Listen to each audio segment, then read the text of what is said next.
ওর হাতটা ছাড়, ওর হাতটা ছাড়, ছাড়।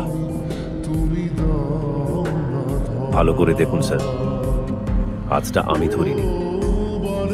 আমার মুখে মুখে তর্ক করছিস, তোকে আজ আমি শেষ করে দেবো।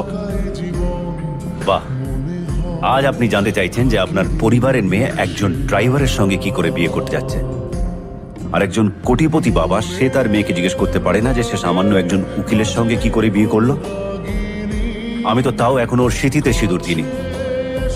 আপনি তো স্মৃতিতে সিঁদুর দিয়ে মালা বদল করে বিয়ে করে ওনার সামনে গিয়ে দাঁড়িয়েছিলেন, তাই পিসিমণি সেদিন যদি আমি ভাবতাম যে সে সবকিছুর জন্য তুমি, তাহলে আজ এই রিভলভারটা আমার হাতে থাকতো আর উল্টো দিকে দাঁড়িয়ে থাকতো তো আর দুজন। তুমি তো শিখিয়েছিলে যে ভালোবাসা দিয়ে সবকিছু জয় করা যায়। তোমার সে কথা আমি আজও ভুলিনি বলেই আমার অসুস্থ দাদুকে ছেড়ে এসে তোমাদের এখানে ড্রাইভারের কাজ করেছি।